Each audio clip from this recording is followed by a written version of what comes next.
Pelican star Dejounte Murray just limped off the court with a non-contact right lower leg injury suffered on this play here, and based on where he was grabbing the mechanism, definitely concerned for a season-ending injury. Welcome back, everybody. I'm Dr. Brian Sutterer, and the goal in this channel is to teach you more about the medical side of the sports world. We haven't had a lot of NBA content this season, which is always a good thing, but unfortunately, this looks to be a very serious one tonight for Dejounte Murray. And we're going to describe the mechanism, what I'm seeing where he's grabbing. I want you to try and then figure out, probably pretty easy, what we're concerned about here for the injury as we review this play. So let's talk about positions. We talk about joint positions, angles, etc. So we're of course dealing with the right ankle, the right lower extremity here for Murray. And as he backs up after going up for this play and goes into this position, what are we describing? What are we seeing with the ankle? So the ankle here is in a dorsiflexed position. Dorsiflexion is when the ankle is pulled upwards towards the shin.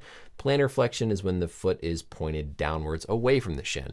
So here he is in a maximally dorsiflexed position with the ankle, which is going to compress all these structures on the inside of the ankle, and then more importantly, put tension on the structures on the back side of the ankle.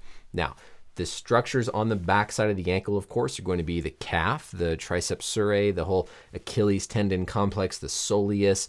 And so whenever you are in this position, you are going to be putting stretch on those structures in the posterior leg, the posterior ankle, which can then lead to, of course, the injury that we are going to be concerned about. Now, as we play this through, we don't necessarily see any clear pop from this angle, which can give us clues about the diagnosis, but then based on where we see him grab, really, I think, tells the complete story.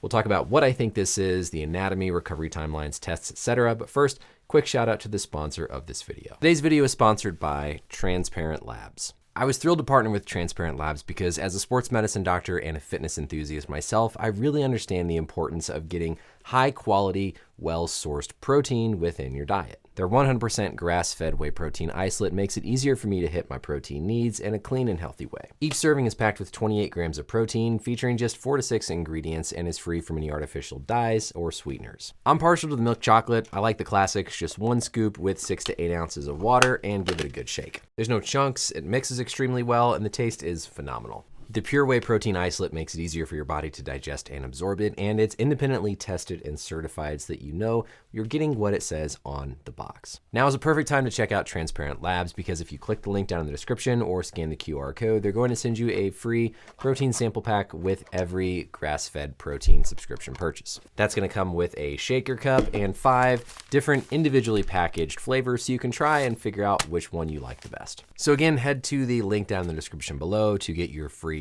sample protein pack today. Thank you again to Transparent Labs for sponsoring today's video, and let's get back to our learning. So if you guessed Achilles rupture, that is certainly what I am concerned about here. And we saw another little clue as Murray went down.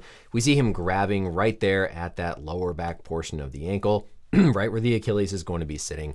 If there was an injury higher up, like in the gastrocnemius, the calf muscle, you would see him grab higher up at the calf muscle. But the fact that we see him grab down there at the Achilles, everything fits with the mechanism for this to have been an Achilles injury.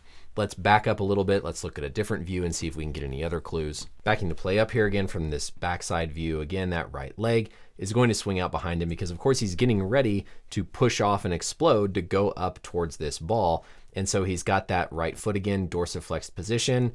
And there we lose the calf. So again, we don't really see any clear rippling or that classic kind of rupture appearance that we can see with an Achilles rupture. But there, right as he goes to put weight on it, we see him collapse down to the ground.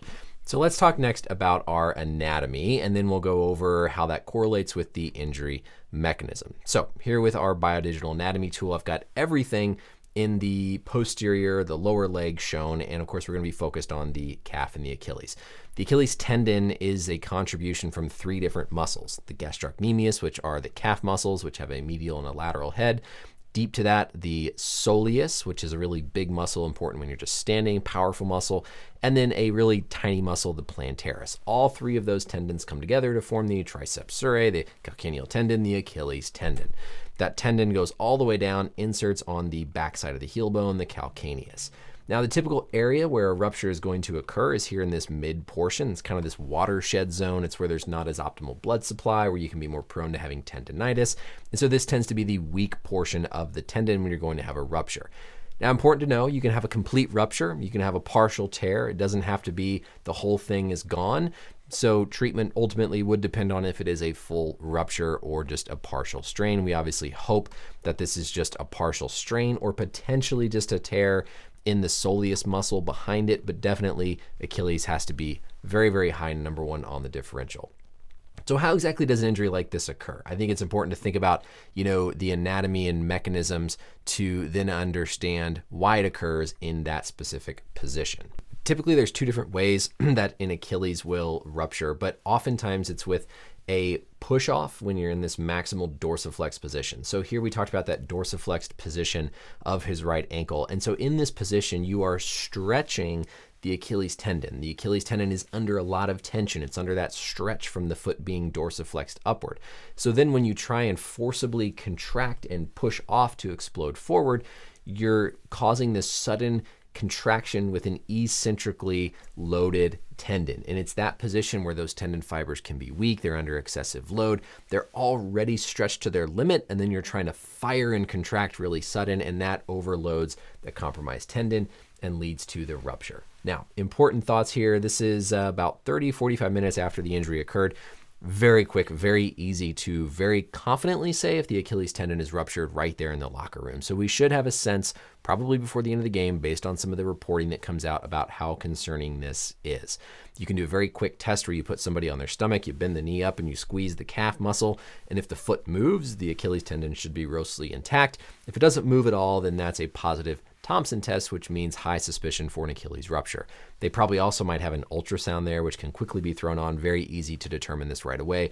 You do not need an MRI. So no matter what we hear about MRI scans, if there's concern initially tonight, then yes, I would be worried about an Achilles rupture, which at this point would be season ending. So that's it for the video, everybody. Let me know as always any questions or comments down below. And until next time, we'll see you later.